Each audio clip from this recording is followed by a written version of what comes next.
And start with right here.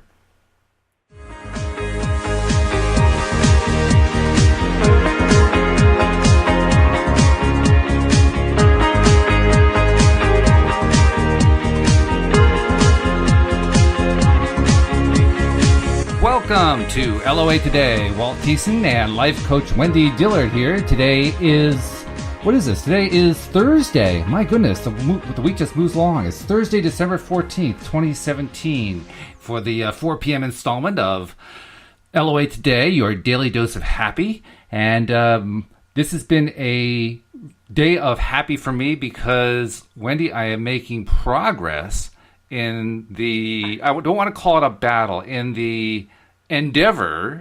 There you go. Well wordedly chosen. That's right. In the endeavor to clear up the noise. And we actually, I think, have gotten rid of the internet drops. There are a couple of little static things that happen occasionally, but we're going to clear out those too. So we are now on the verge of a whole series of shows that are issue-free. I love it. That's awesome. And thank you so much for your diligence in continuing to work through that until we're at a great place. Well, thank you. Yeah, it's nice to be appreciated. It's one of those things where, I mean, I've always been technically oriented, as you and I have talked about previously, and so you know what it's like because you're technically oriented too. When you're going after it, you just kind of dive in and you don't stop. You just keep going and keep going, and actually that serves well many times, but it can also work against you because if you keep going and you're pounding your head against the wall, you just get more opportunities to pound your head against the wall. And I had a few of those recently. But the good news is I started from scratch. I basically rebuilt the entire laptop with a complete reinstall, and my initial tests with it are that it is primo.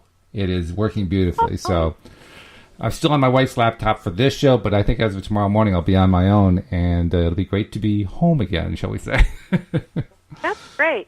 Well, hey, I'm really curious. I mean, do you want to call that your win, or do you have another win? That's been my entire day. So, okay. I mean, literally, my entire week, for the most part, has just been trying to resolve all these little glitchy thingies that insist on sticking around and are now going away. Let's see. Well, this show is all about providing a daily dose of happiness, and I know that brings you a huge dose of happiness and a big smile on your face. I can hear it in your voice. And a lot of relief, too, because that's the best thing that happens. When I resolve these issues, it's like, oh, thank goodness. It's like, I can let it all go now. Well, and I want to say that what I love about how the law of attraction always works is that there's just perfect synchronicity if we pay attention. And most of the time, and our listeners would not know this necessarily, but most of the time you're the one who comes up with the topic. This is true. And today, probably about an hour before the show, I knew I had the topic, and I sent it to you in an email. Woohoo! And when you and I connected, you hadn't even had a chance to check your email, and the first thing you said was, I don't even have a topic. And I'm like, and I do. I mean, how synchronistically perfect is that? There's my second win for the day. I didn't have to come up with a topic up against the deadline. This is great. It is so great. And I was thinking, I hope he doesn't have one. I'm like, no, I know we'll go with this one. It's all good.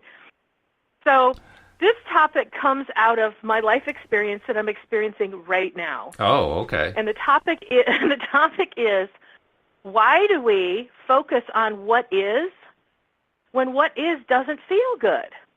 And we're so good at that, too. And, I got to tell you, on some levels, I thought I was over it. But, life experience will let you know what you're really over and what things you still have some things to clean up vibrationally. So I'll tell this just to set it up. Last night, it was my girlfriend's birthday, and so we met to, go celebrate her birthday at a restaurant.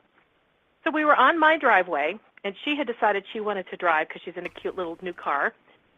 And we walked up to my car, and I looked at the door, and I went, oh, it's ajar. So I, was about to push it closed when I realized there was a whole bunch of stuff on the passenger seat. And to know anything about me is to know I have a spotless car. Uh-huh. It always is clean. And so I opened the door, and I realized it's all the stuff that was from my glove box. Ooh. And I realized somebody had rifled through my car. Yeah. And all the contents of the glove box was on the passenger seat, and they had opened up like the armrest that's between the two seats. And my girlfriend's like, "Oh my gosh, did they get anything?" And I said, "Well, here's the good thing.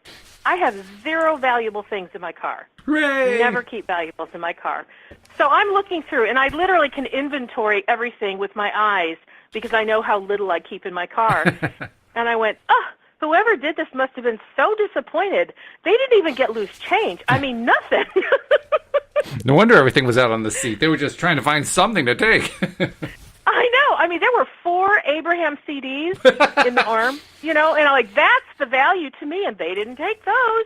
So I guess they didn't recognize value when they saw it. I guess not. So anyway, my girlfriend's kind of making a few comments about like, "Oh, wow, that's really bad." And she had somebody rifle through her car one time on my driveway months ago. Oh, my. And I know my ex-husband had that happen like 3 or 4 times. But I am so good at always locking my doors that, I can tell whoever's doing it, they don't break windows. They just like look for open car doors. Well, I guess I must have left my car door open one time, right? Yeah. But I am so not worried about it. Like I don't even want to talk about it because to me it's a non-issue. And this is where I'm feeling really good about myself. Well, that's good. Because here's a what is. Yeah. And I'm like, you know what? I don't even want to give this airtime with conversation. And so I turn around because I want to go get in her car so we could head off to the restaurant and celebrate. Right. And apparently in my turning, I sort of fell off my shoe because I had like slides, where you slide your feet into them. Oh, okay. And I fell. I twisted my ankle. Ooh. And the next thing I knew, me and the concrete were face to face. Ouch. I literally felt my cheek just scrape across the concrete. Ow. And what's fascinating is she didn't see it happen. She was already at her car, but then she noticed I wasn't there, and she came back looking for me. And I was just a few feet in front of her, just splayed out on the concrete. And she went, "Oh my God, are you okay?" I said, "I'm fine. Just let me sit here for a moment." And I could feel all the different parts of my body that had like made contact with the concrete, and I was just letting my body settle. Mm-hmm. I wasn't getting upset because, again, here I'm feeling like even with something like this, I'm so proud of myself. I'm not upset. I'm not angry. I'm just kind of like sinking into when I feel I can get up and it won't be a jolt to my body. So right. I get up, and I'm like almost in shock because I was wearing this really nice outfit. None of it tore. None of it even had scrape marks on it. I had like the teeny little bit of like a scraped knee, the kind that you get when you're a kid, and I just kind of laughed and went, "Oh, that'll be fine in a week." Right. I had little teeny scrape on my pinky. I could kind of feel my cheek, but it was like no skin was broken. And I'm just thinking, wow, I really like dodged a bullet. And I'm like, thank you, universe. This is so cool. So we get in the car, and she's still thinking like, "Oh my God, I can't believe you fell." I said, "I know. Oh, well, but all is well." So we go off to the restaurant. Now, as far as I'm concerned, everything's all better, right? Mm-hmm. We're on our way. I'm not hurt. We go to the restaurant. We're eating this food, and it was like a food orgy. We're like, "Oh my God, this tastes so good." It was one of those kinds of meals. Those are good. Yes. And so near the end of the meal, I said, "I'm going to go up to the restroom before we leave." And I get up to go, and I'm limping severely. Ooh. And I'm like, all right, I guess I did something to my ankle when I twisted it, and that's what caused me to fall on the ground. Yeah. And I'm not thinking that much of it except, wow, I guess I need to get it home and, put it up and put some ice on it. So we get home, and my girlfriend's a massage therapist, so she understands the body and structure and whatever. And so she's saying, "Well, do you have this? Do you have an ace bandage? Blah, blah, blah, blah." And so I'm putting ice on it, and I'm not thinking anything more except, okay, it'll be fine. But here's the thing, and this is the topic of the day. I'm so aware that I've now hurt myself, and I'm already projecting into today, which yesterday it would have been called tomorrow. Mm-hmm. I'm already projecting in today of who I'm going to tell that I fell down and that I had this really bad sprain on my ankle.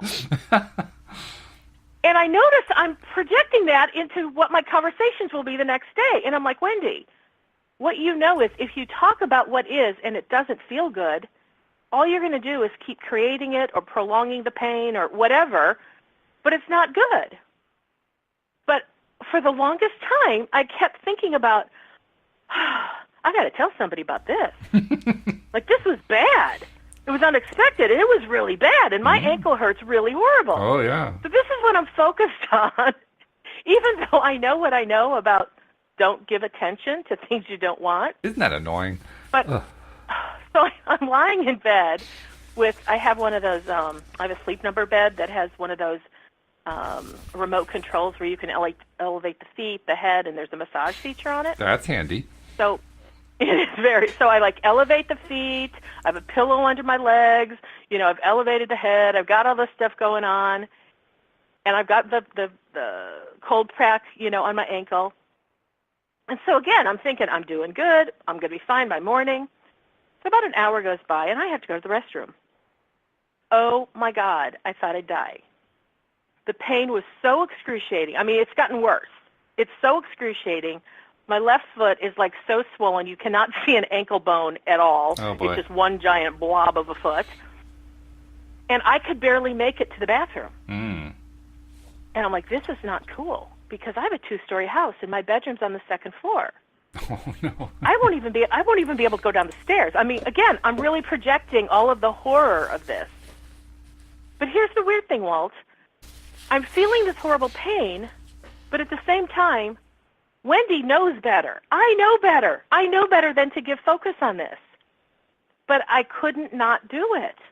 I mean, I don't know if couldn't is the right word, but it felt like there was so much momentum in the focusing on the pain and the focusing on what's going to happen tomorrow. And, am I going to need somebody to help me? And then there would be moments I'd say, okay, just distract. When I finally made it back to the bed and repropped everything up, I'm like, just watch TV. Watch something stupid, something that'll get your attention so you can get the focus off of this. And even when I was watching TV, it's like I kept staring at my foot. I kept staring at my foot, kept trying to move it. I could not even move my toes. I mean, that's how much inflammation there was. But I'm like, what is the deal? So that's kind of the topic I want to talk about. As much in terms of me trying to figure out what I'm doing, why I'm holding on to this, versus just being able to let it go, because I know that that's the truth I want to follow. So I'm hoping if we open up this topic, and maybe somebody wants to call, why don't you tell them how to call in if they want to call talk on this topic? Yeah, if you want to call in, please do. Number is 860-264-5432. That's 860-264-5432. And if you'd like to do it via Skype account, our Skype account, I know it's weird, is Libertarian TV. So just look for Libertarian TV and you'll get us. And sure, we'd love to have you call in. Cool. But I have to tell you, there are so many times in my life when I have asked myself very much the same question that you're asking. Why is it that I can't take my mind off of this thing that is just driving me nuts? It can be driving me nuts physically. It can be driving me nuts mentally, emotionally. As long as it's something where it just has completely grabbed my attention, it's truly amazing how difficult it is sometimes to just release it. It's like the goo that won't come off the fingers. You shake it and you try to rub it off with the other hand and it gets onto the other hand and it just doesn't go away. And it's frustrating. There's no doubt about it. I can tell you I have 2 things that I think about when I can get my mind off of it long enough to think about it. Okay. And that is, the first one is, we have so much negative training that we get throughout our lives that it's a wonder we ever break away from it. So the wonder isn't that we sometimes get stuck and can't seem to get away from it. The wonder is that we get away at all. And that's really good news. The fact that we can get away at all means, hey, there's hope here. Yeah, I'm currently stuck, but good news is I won't be stuck forever. Hooray! I'm actually going to get out of this stupid rut that I'm in right now. The other thing that helps me a lot when I'm trying to deal with all this is to remember what Mike Dooley says. Mike Dooley says, don't worry about what he calls the horrible hows. The horrible hows are all about trying to figure out how something you're going to manifest or you're wanting to manifest is going to happen. And I realized that it also applies to stuff that you don't want to manifest, and you're trying to figure out how to stop it from manifesting. Actually, the worst thing we can do, and we know this, is to continue to think, how is it going to happen? How is it going to work out? How am I going to make this happen? And the moment that you're thinking about how is the moment that you're stuck. That's what's sticking you. Is the act of thinking how is what's sticking you. So as crazy as it seems when you're in the middle of a craziness like that, the first thing you have to do is say, I don't care about how. I just don't care. All I care about is result, and result that I want is feel good, or however you want to phrase it. In other words, you stick to the results. And does that always work for me? Am I always able to do that? No. I wish I could say I could, but I have a higher likelihood of doing it. I have a higher likelihood of getting my mind off that craziness when I focus on those two things, on the fact that I can't control the hows, and on the fact that at least I have a very good chance of getting out of this because it's possible for me. I have done it before. I know that I am not always stuck, so that's good news. It means I'm not going to stay stuck here. And now I'm slowly taking myself inch by inch off of the topic of I'm stuck. Well, and when there's something that you want really bad, it's hard not to focus on it because that's kind of what you're talking about. But at the same time, when there's something going on in your body or that you're presented with every day, like if you go to a job and there's somebody that you just don't like to be around because they always say things or do things that just don't feel good, and yet that's where your livelihood is, it's really hard not to focus on how do I avoid, so-and-so in the hallway because I don't want them to stop and say all this negative stuff to me. And it's like we have physical circumstances where if it's something you kind of can't avoid, those are the things that it's really harder. It's much harder to distract yourself from those thoughts. It kind of reminds me of the military because I have not been in the military, but I've seen enough TV and read enough and talked to enough people who were in the military to find out just how rotten boot camp can really be. And when you're in boot camp, one of the things they make you do is they make you do things under pressure where you're in an uncomfortable position, an uncomfortable circumstance, and you're not allowed to, in essence, scratch the itch. You're not allowed to react to that thing. You're supposed to focus on some other thing that they're making you focus on. Now, it's all done through force, and they humiliate you if you don't do it, and so it's kind of like the miserable way to get to the point of having self-control. But nevertheless, that's what they're trying to do. They're trying to help the soldier maintain a degree of self-control under the most trying circumstances. I'm not advocating the boot camp approach at all. I'm just saying it points to the fact that we can actually do it. We can actually get there. And when we're in that place, this is so easy for me to say because I'm not in that place right now, but when we're in that place where we're just trying so hard to not focus on the thing, and by doing that we focus on the thing, and every time we try to move away we can't focus on it because we're focusing on the thing again, It's an opportunity. This is a good thing. It's an opportunity to practice distracting ourselves. One thing that I do know is that you can't stop doing a thing. You can't just say, it's like Just Say No is probably the worst program that was ever invented by the government. Just Say No never, ever works because you can't just make it a negative. You can't just negate something. You have to replace it with something else. If you want to get rid of a bad habit, you have to replace it with a good habit. If you want to get rid of a bad activity, you have to replace it with a good activity. Otherwise, you're stuck. You're going to continue to focus on it. No. Well, and the moment you say just say no, the brain says no to what? Yeah. And then you focus on that thing that you're wanting to say no to, and now you've already focused on that thing. Yep. Which is why if you want to say yes, that has a better chance of sticking because yes to what? Right. Now you're changing your mind. And then now you're changing your focus. And you're focusing on the thing you really do want. Right. So, I mean, that's kind of one way of doing it. I just find physical things, whether they're physical in your environment or physical with your body, at least for me, I find those not nearly as easy as other things. Nicely phrased. Nicely phrased. Even like the technical stuff. That's in your environment, and because you're now doing a daily podcast, your equipment and all the technical stuff working well is really important to you. Oh, yes. So it's like it's in your face constantly. And so over these 3 weeks, now that you've been doing a show twice a day for 3 weeks, it's really in your face. And so in a way, it doesn't surprise me that it got worse before it got better.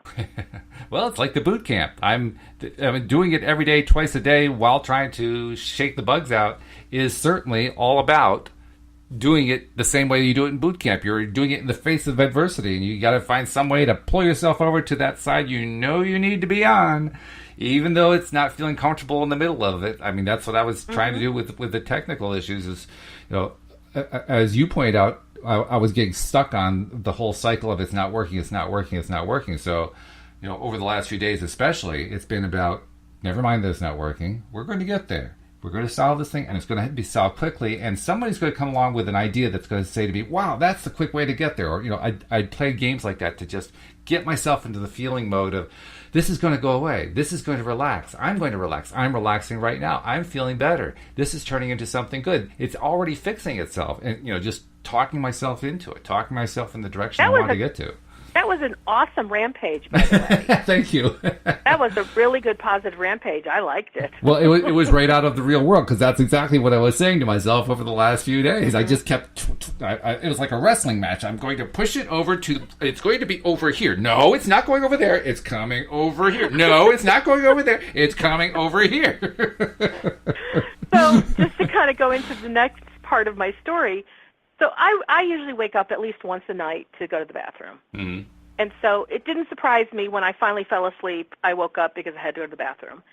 And so at this point, you know, I thought, okay, I'm going to do something different, and I'm going to try to wiggle my toes and try to wiggle my ankle a little bit so that I don't put my feet on the floor and everything's really stiff. Mm-hmm.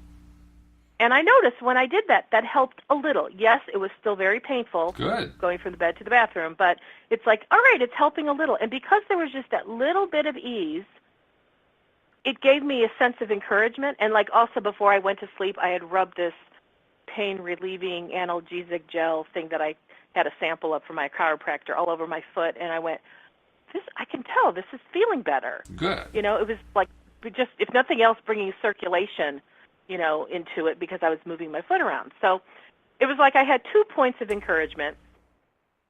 And this has never happened. 6 times I got up to go to the bathroom last night. Oh, 6 dear. times. And each time there was a little bit more improvement. And so each time I'd say, okay, it's getting better, it's getting better. And I was reminding myself, I'm magical. I'm very magical because I'm really good at creation when I focus on the right stuff. And I'm like, so, you know, I'm touching my foot and I'm bringing circulation to you know, whatever's a problem. And I'm like, and my cells, they know exactly what to do. You know, I don't have to tell it what to do. My body already knows what to do. And it's all about healing. I don't have to hope and beg and pray that that's what happens. That's what my body's all about. And so by the time I woke up this morning, I was shocked at how it was still, I could still tell there was inflammation there. But all of a sudden, I had the ability to walk on my heel without pain. Yeah. Because, like, the twist was up in the upper part by my ankle. Uh-huh. But my heel was now not inflamed anymore. Very good. And I could walk on my heel. So I'm like, okay, this is better. So I go to my office, which, thank goodness, is on the second floor, like my bedroom is, so I didn't have to walk down the stairs. And I got into my job. And now I had some perfect distraction. I wasn't thinking about my foot and my ankle anymore because I was busy with my job. Yeah. And then probably by mid-morning, I was hungry, and I thought, I think I can make it down the stairs. So I did the thing where you go one foot on one stair and you bring the other foot to the same stair. It was a slow process, but I made it down the stairs. Sure. I'm like, hey, I'm proud of myself. I made it down my own stairs. Yeah. So, and then I brought the cold pack upstairs, and I just, like, rested my foot on it while I was working. And overall, all day long, it's been getting better and better. Very good. But yet, here's the thing. Thank you. I'm talking to a coworker. I'm doing some training with her, and we start with, hi, how was your day? Everything in me wants to tell her how my day really is. Sure, of course. Everything in me wants to say, you wouldn't believe this thing that happened to me last night. But one of the things that stopped me, and it's interesting that this was the thing that stopped me, is she's somebody who will take a negative experience and take it to the nth degree, and she'll tell me every person she's ever known in her life who's had that same experience. That's good incentive. And and I went, I really don't want to hear that. Yeah, that's really good Wendy, incentive. Just keep your mouth shut and just say, my day is wonderful, thanks for asking. But all day long, I really did have it in the back of my head. I want to tell someone. I really want to tell someone. So now, what I haven't yet done is that I haven't stopped to ask myself, what do I think I could gain by telling someone? Well, one thing you gained was you gained a topic for us. Oh, yay! Well, and I did really, that's so funny, Walt. It's I true, did really though. think about this, and I thought, okay, so I haven't told anybody else, but I'm now going to put it on a podcast recording. I don't know. I'm like, do I even want to even mention it? Because I'm trying so hard to, not, and I went, oh, but it's a really good teaching moment, and maybe it'll give other people food for thought. And I would like to have food for thought on this topic, so I'm like, oh, I'll do it anyway. But what happened right there? I got to interrupt and point out something. Right there, okay. We turned it into a funny, and we both laughed. And what I was thinking about leading up to that was asking you, had you tried laughter as a therapy for relieving the pain? And here we were actually doing it. Well, no, I didn't, and I got to tell you, I don't think I could have manufactured this level of laughter last night. It's hard. It's definitely hard, but it's worth going for. It's going for it because when you go for it and you hit it, even if you hit it just a little bit, every single physical laugh we do sends a jolt of healing to whatever needs healing. Every single one. Even if it's just a little bit. You don't have to be laughing for a half an hour. Every single little laugh sends healing. It's amazing. That is nice. So if I hurt myself again, I'm going to call you up and say, start the podcast right now. We got some things to laugh about. Actually, who's your favorite comedian? The only one I can think of offhand is Roseanne Barr. Okay. I know that's like ages ago, but she always made me laugh, and her television show has always made me laugh. Do you have anything recorded of her? Oh, the entire series of Roseanne. They all make me laugh. Then pull out Roseanne next time something like this happens and you really need the reinforcement, and sit down, watch the program, and then wherever there's a point that comes in the program that you normally would have laughed at, force yourself to laugh. Ha, ha, ha. Make yourself laugh. I know that sounds weird. I know it does. I'm telling you, Wendy, it really works. Because eventually, you do that a few times, eventually the laughs start to become real. And when they start to become real, the healing kicks into gear in a big way. That sounds like a really good therapy, then, and I'll try that, because I do know, like right now, my go-to TV watching is The Big Bang Theory, because it makes me just laugh all the time. Well, that's a good one. Sometimes I'm multitasking, and so I'm not like laughing out loud. But if I'm present and not doing anything else and just watching, I will laugh out loud without trying to. It's like because it just is funny to me. And that's what I was watching last night. So who knows, maybe even though I wasn't doing a belly laugh where it was out loud, you have a great point. Maybe I was laughing internally, but it was still causing me to feel a little bit of positivity. And that's why you experienced very incremental, slow improvements. I'm willing to bet you, if you had actually been able to push yourself to laugh, I'll bet you would have awoken in the morning and just been amazed at how much better your foot was. That's very possible. I mean, because already, based on how painful it was last night, this is just a guess, but I'm thinking in the world of anybody else who doesn't think the way I do and isn't always working towards feeling better, I mean, like continually, I don't think I could have felt this good by this morning. I think it would have taken at least 3 or 4 days. Doubtless. Before I would have gotten to the point that I can walk on it, at least on my heel. And it wouldn't surprise me if it's completely back to normal in the next 2 days. Sure, of course. Yeah, and you're absolutely right. That's the fact that you built that up as a skill, an ongoing skill, serves you immensely well in this situation. So, come on, Shelton, bring me more laughter on the Big Bang Theory. There you go. It works for me. But, you're right, because on the cable TV that I have, they'll usually run about 6 episodes on one station, and then they rerun those same 6 episodes on their sister station as soon as the other station does. So I had back-to-back 12 episodes. Right. And, I thought I should have been able to fall asleep, but it kept me awake. But I'm I just kept going from one to the next episode, to the next, to the next. And even though I just saw one of them a couple hours ago, I still think it's funny. Which is good, because that makes it easier to get the physical laugh going. When you find that it's funny, you know how it is with the comedians. I think we talked about this earlier in the week. If you're listening to a stand-up comedy routine, the comedian is trying to get you to laugh and then immediately laugh at the next thing and then immediately laugh at the next thing. They're trying to get you to do 3 or 4 multiple laughs in a row, knowing that if you do that, you're in laugh mode. And once they got you in laugh mode, almost any joke they tell you, no matter how bad it is, you'll laugh at it. And now it's just, how quickly can we hit you with more jokes so that we can keep you laughing? It's the same phenomenon, and you can do it for yourself. We can take advantage of the fact that we like to laugh. We are the animal that laughs. I do like to laugh. It's fun. It is. Even laughter right now feels good. Yeah. It feels really good. And while you were saying that, here's the question that I have been asking myself since this happened.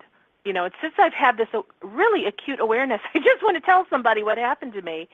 And yet I'm trying to push it down by saying no, because, that's working against you getting better, because it's not making you feel better. Yet what I recognize is when something feels compelling, there's something else going on. And so, being a coach, I'm always about what's underneath the surface. Mm-hmm. So I'm asking myself right now, what is it about telling somebody that's such a big deal? And the thought that's been there all day, but I haven't said it out loud because I've been working all day, so I haven't had a chance, but I'll say it now, is I really wanted the attention from somebody. Oh.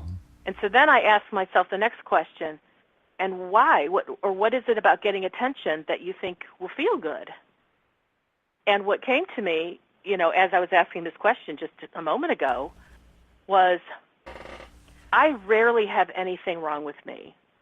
And yet everybody else in my family seems to have wonderful dramas and traumas, and they get all sorts of attention. And it seemed, when I was a kid, that seemed to be like an appealing thing. And I didn't get that because I was very self-reliant. I mean, even if I stepped on a nail, and I remember doing this, it was the ultimate rusty nail, oh, dear. Literally, the 2-inch nail. And I'm walking around barefoot outside. I step on this nail. I sit on a curb, and I just did one of those things where I internally bit the bullet, and I yanked it out. It hurt like heck. And it bled a little bit. I spit on it. I know this sounds stupid, but, I was 19. What can I tell you? I spit on it. I cleaned it off. I did not go in the house. I did not put a bandage on it, and I continued to walk around barefoot. Oh, dear. I hadn't had a tetanus shot in probably 10-plus years. I'm not suggesting anybody do what I did. But my point is, that's the kind of thing that would happen to me, and I didn't tell anybody. And so nobody got to dote all over me. Nobody, was like, oh, my gosh, let's take care of you. It's like I took care of myself. So, of course, it makes sense. The question that would be uppermost in your mind is, when is Wendy's turn? Thank you. Exactly. When does Wendy get the attention? Yeah. Because so here I am. The formula is one. I'm taking the attention in a really big way now. Oh yeah. And the thing is, in our society, negative situations do get lots of attention. So it's not terribly surprising that people get involved in negative situations in order to get attention, because that's what pays. It pays off. What you're doing here, though, is actually more than telling the story to get some attention, I think.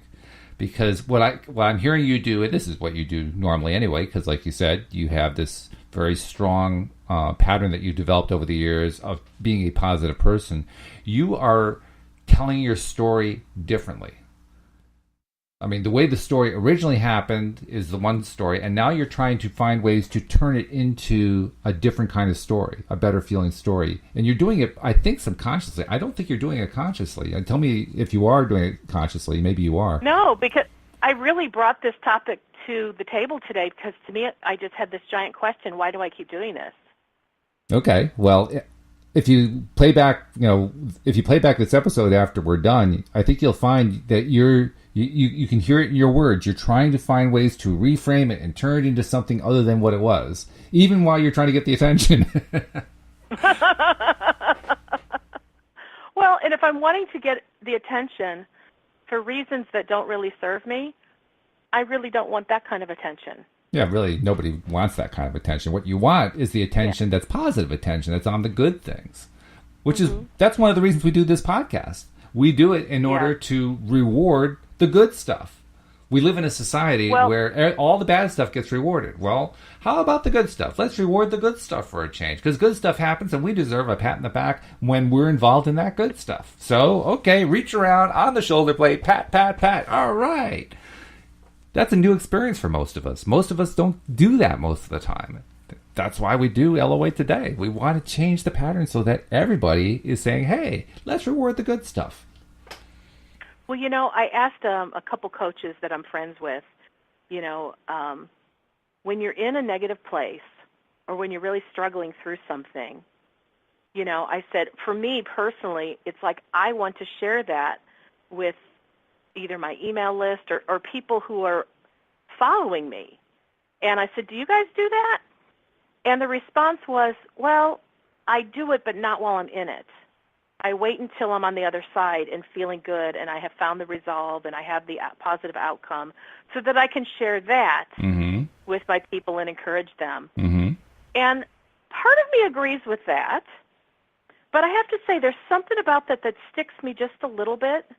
Because if there's somebody I believe in anyway, I kind of want to know who they are even when they're real and they're raw. I'm not going to remove my love or adoration from them just because they're having a real life experience. As a matter of fact, I'll probably like them even more because they're willing to share it. Yeah, heaven forbid they have a real life experience. We can't have those.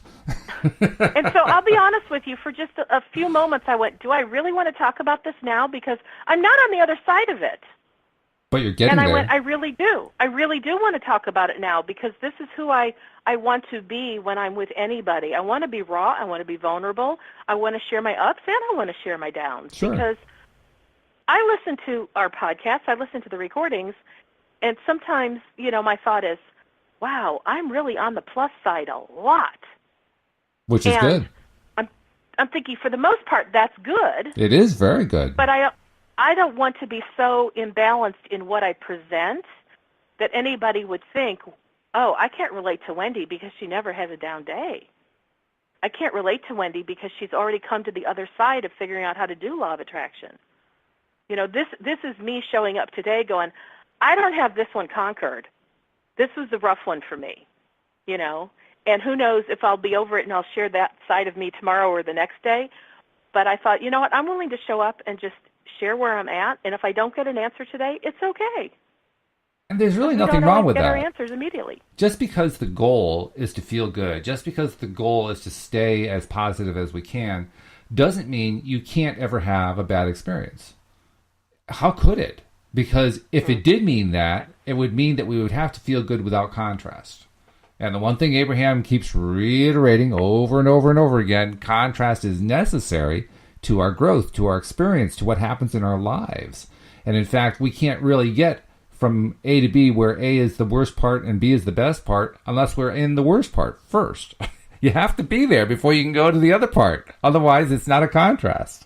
So I don't think there's anything wrong with it. The only time that, I don't even think the word wrong even applies, but if we're going to use the word wrong, the only time it's wrong, so to speak, is if you decide to stay stuck there. And even there, it's only wrong if you want to be out of being stuck. If you like the place of being stuck, then it's still not wrong. And the only thing I that's will wrong tell about you- being in the stuck place when you want to get out is the only thing that's wrong about that is it's just the wrong place. It's not morally wrong. It's not ethically wrong. It's just, no, that's not the choice I had in mind. I have another choice in mind, and that's where I'm trying to get to. And that's the only way that it's really wrong. Well, the way we know we're aligned to source energy, the way we know we're aligned to being in that receiving mode to receive, all the things that we've been desiring, is by how we feel in the given moment. Yes. And I will tell you that once I finished talking about 3 minutes ago, something settled inside of me like a refreshing, Oh, nice. like a fresh breeze, like, oh, I feel so good.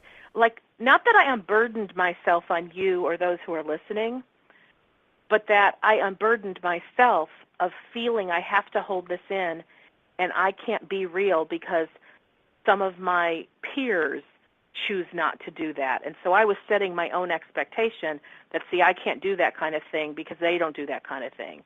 And so in a way, I just shattered my own glass ceiling because I broke through one of my rules that said you can't ever do this. You can't be raw and ragged, not when you're trying to encourage people. And I went ahead and I said, I'm going to be raw and ragged today because that's what I feel to do. And I got to tell you, it feels really, really good. It should feel really good. This morning's show was with Joel Elston, and Joel, I'm sure, would agree with you because he actually celebrates the bad places he was in. He actually he says they are the best things that ever happened in his life. Not because they were bad or because he should be enjoying a bad thing, but because of where he was able to get to after them. He says if he hadn't experienced those bad things, but he is convinced that the great stuff that came after those things could never have happened. It was the experience of the bad things that gave him the springboard to move on to the better stuff in a big, big way and to really help him focus on the big stuff, the really big stuff that happened in a big, big way.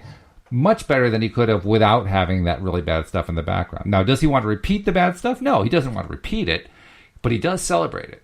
He says, to give one example that I mentioned to you before, one of the best things that ever happened to him is the day he had to eat out of the garbage can at the back of the McDonald's in Las Vegas. And simply because of everything that he learned as a result of that. Not, that it's bad to eat out of a garbage can. He already knew that part. But all the different things about how the law of attraction works and how he was able to turn that into a career. And it was a career that he loved. And he ended up having one good experience after another. And they were all springboards that started with him eating out of a dumpster in the back of a McDonald's. That's why he loves that so much. Not because he wanted to relive it again, but because it led to so many great things. So he doesn't hesitate for a second to talk about those things.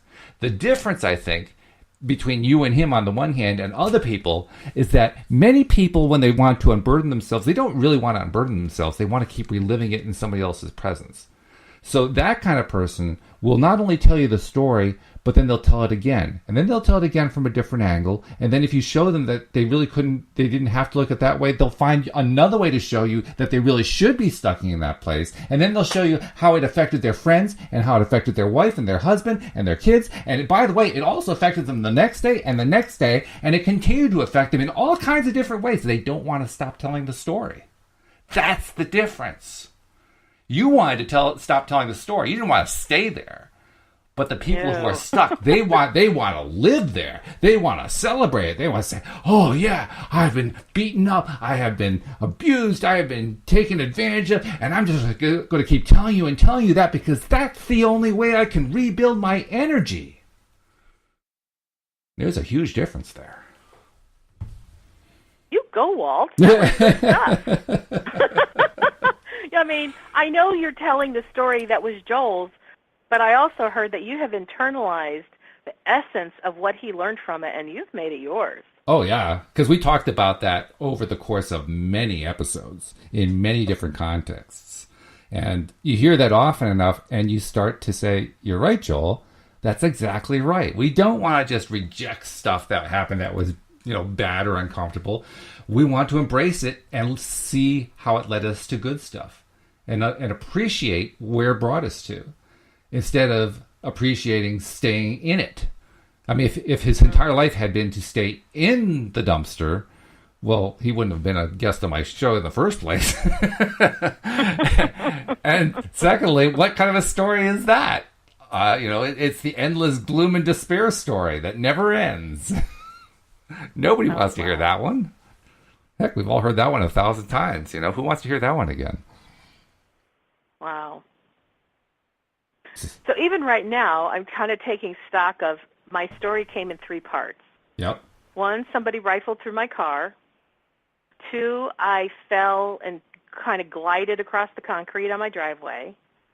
And 3, I ended up with a sprained ankle.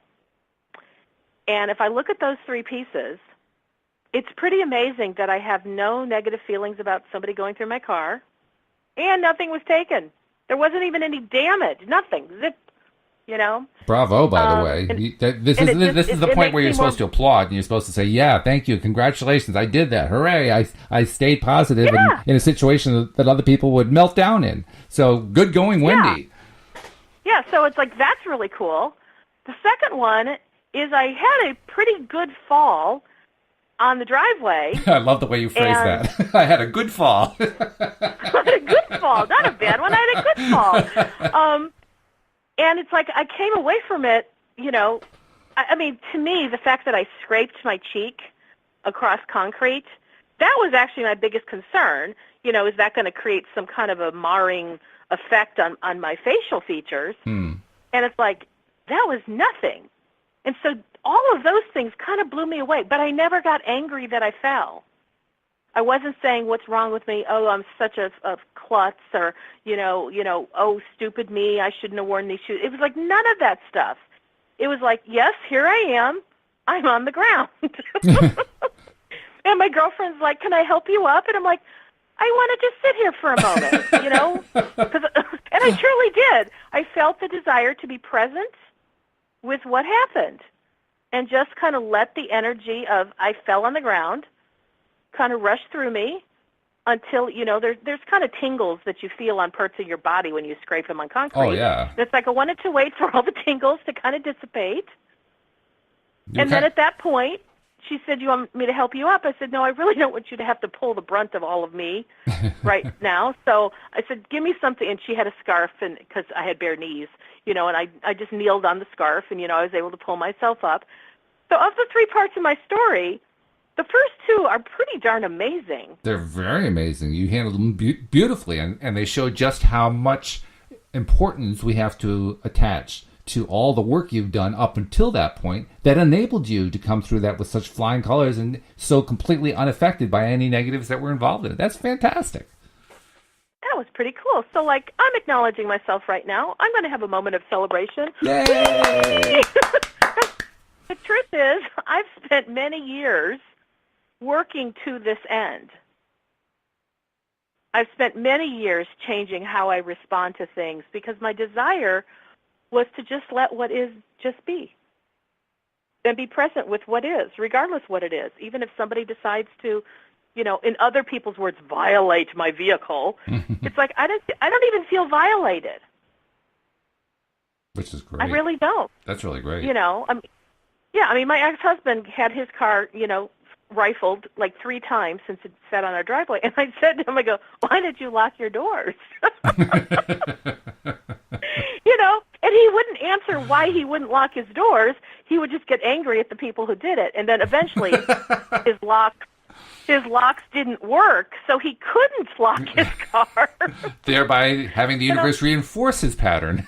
Yeah, and I'd say, why don't we have the lock fixed? No, it's not worth it. It's not worth it. Then somebody would rifle through his car again, and he'd get all angry all over again. And by the 3rd time it happened, I'm like, I threw my hands in the air and went, never mind. I'll listen to you because I love you and I care about you, but I had nothing to contribute to that conversation. To me, that's a lot like the experience that Louise and I had many years ago when Michaela, my niece, was about, I'm going to say 4 or 5.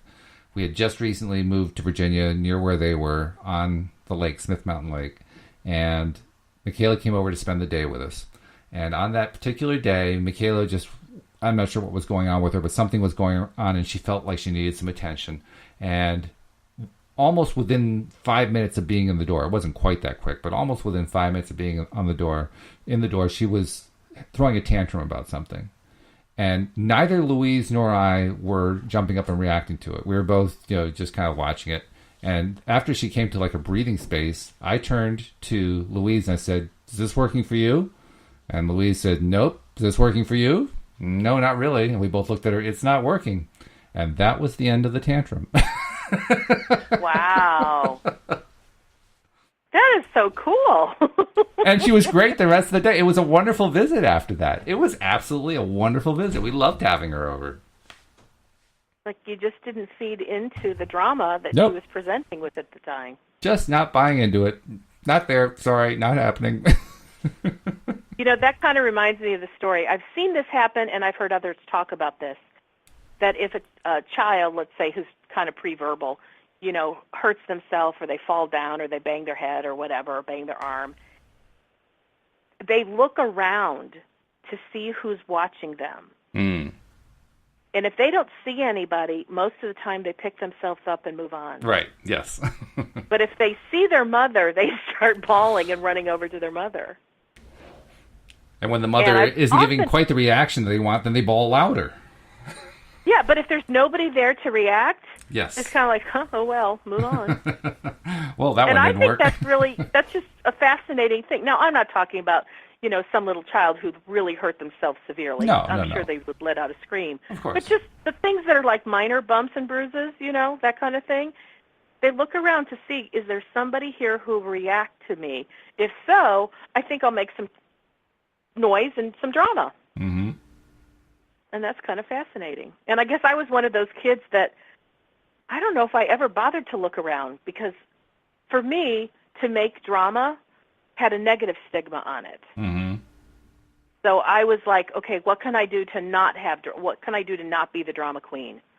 Everybody else is in the drama space, and to me, they were getting negative attention. Like people were telling them, get over yourself. Right. Stop it. Or, the phrase, quit crying or I'll give you something to cry about. Oh, dear, yes. So I didn't want to be in that category. So I would be the anti-drama person. Mm. But right. I think you picked up something interesting that finally it was like, when is it my turn to have just a moment of drama? Because, I'm really hurt. I mean, this is a real something. This isn't a fake something. Yeah. This is like I can barely walk something. Right. Yeah, and also it was about attention. I mean, we all love to have attention. Some of us love it a lot more than others. Some of us are more like me, that most of our lives we want to avoid the attention. But even so, even for somebody who was as shy as I was growing up, there were times I still wanted to have attention. I just didn't know how to get it. But that doesn't mean I didn't want it. Doesn't mean I didn't need it. And at some points in our lives, we just need attention. We just need somebody to. I think I can't remember who it was. It was a character in a TV series or something like that says the purpose of marriage is to have a witness to our lives. And I thought that was really poignant, because that's exactly what a large portion of it is. It's having a witness, having somebody there to say, I see you, I understand you, I appreciate you, I hear what you're going through, I love you, I care about you. Oh, good. Thank God. I like that. So the purpose of marriage is to have somebody witness you. I think that is fabulous. It's a really good insight, isn't it? I love the idea of witnessing. Yeah. I mean, that's something that I do even when I'm coaching, is sometimes somebody needs to tell their story that they've never actually said out loud. Mm-hmm. And I'll just say, I'm here to witness you, and I acknowledge you really went through that experience. Mm-hmm. And I had, I was traveling with two dear friends of mine in a car. They've become dear friends. I barely knew them at the time, but we were all going to an Abraham workshop about 3 hours away, and we had all connected and said, hey, let's go together. Yeah. And, we had 4 hours to kill in the car, and so we're talking about all sorts of stuff, and I was telling some boo-hoo story about my childhood, and one of them just turned around, because I was in the back seat and they were in the front, and one of them turned around and said, has anybody acknowledged you for the strong, brilliant child that you were? Ooh. And it just struck me like, huh? And I said, no. And she said, well, I acknowledge you. She said, you made some incredibly wise, brilliant, and courageous choices at such a young age without the guidance know that that was going to be a good choice. And I went, thank you. Well, my life was changed after that. I'm sure it was. In that area of my life, it's like those woes, if you will, have never come back to the surface. That was probably about 3 years ago. Mm-hmm. Because somebody took the time to just say, I hear you, I see you, I acknowledge what you went through. It was a big deal. And the really And I cool went, part wow. is, the real cool part is that we can all do that. We can all look for opportunities to say, I acknowledge you. I see you. I understand what you're going through. I applaud what you did. Mm-hmm. And if we all did that, this would be an entirely different world. First of all, television would disappear. Yeah. Well, sometimes all we need is the acknowledgement, and then we can move on. Yes. And sometimes because I think that the stuff I was sharing with these two ladies that day was stuff that not only have I told the story of a million times and spent countless hours on a therapist's chair telling my therapist, and we never moved through it. To that day, I truly felt understood. Mm. And then I never talked about it again. You didn't need to. Why would you want to? You'd been acknowledged. That's what you needed. It was done. Yeah, and I didn't even realize the power of that until it occurred. And I was like, wow. And I even thought about it. Okay, well, I talked about this a lot in therapy. What did we really do in therapy? And because of the when I did the therapy, the style was, you blame your parents for everything. And we so we were in the blame your parents stage. Right. And that's where I was when I was in therapy. Blame your parents. Okay, it's their fault. Write them a letter why you think they did you wrong. Okay, I did that. But I never simply got acknowledged. And it's not like I was planning on getting any kind of therapeutic reprieve of anything. I'm just in the car chatting with these two lovely ladies, and it was just part of the conversation. It was so natural, and yet it was so incredibly healing. It blew my mind. It makes an awful lot of sense, though. So here's my recommendation. Find somebody to go driving with to an Abraham workshop, and who knows what can happen in your life and turn inside out. It's also a good thing I found, and I've learned this from my wife, it's a good thing to ask for something. My wife is really good at making very clear when she needs something. She doesn't play games at all. I mean, for instance, if she wants a hug, you know what she does? She throws her arms open. Like, okay, well, I know what that person wants. This is easy. I don't have to guess on this one. So I guess my point is it pays to let somebody know in a way that's very, very obvious. I need some recognition. I just need somebody to witness what's going on with me. And I don't want to make a big deal that goes on forever. I just want somebody to witness it. I just want somebody to acknowledge it. It doesn't hurt to ask. I do have a girlfriend that she and I, we connected about 3 years ago. And it was different than the two friends I was just referring to. And she and I would start to go out about once a week and just share a meal. And our meal would go on for not because we were eating, but we would sit there for hours and hours and hours. Because in a way we were downloading what happened for us that week. Oh. And the self-discoveries that we had made. Yeah. And what we recognized eventually is we were each other's witnesses. Mm. We witnessed, because we both lived alone, yep. And it's like we witnessed what each other experienced, and it's so validating. Sure. And we would leave dinner feeling like on a cloud. We felt so elevated, so encouraged, so inspired to move on into the next week. And we'd say at the end of every Friday night when we went out to dinner, I can't wait to see what's going to happen next week when we talk, because we just set ourselves up for something so good because we felt just on top of the world. It was awesome. Well, hopefully our listeners are also feeling the validation, because unfortunately we can't keep validating. We're out of validation time. But we'll do it again tomorrow. Oh, isn't that the good news? We get to do it again each day. I love that part. Before we go, though, I want to remind people, if you have not yet subscribed to LOA Today, please do so. Go to loatoday.net, or with your iPhone, you can also go to iTunes or to the podcast software and subscribe directly there. Just search on LOA Today. And on Google, or on Android, rather, you can go to Google Play, and you can subscribe there as well. And where can someone find you if they need some coaching help, Wendy, really quickly? WendyDillard.com. That does it right there. Wendy, it's been a pleasure as usual. It's been a blast. We'll see you again tomorrow here on LOA Today. Goodbye, everybody. Bye-bye.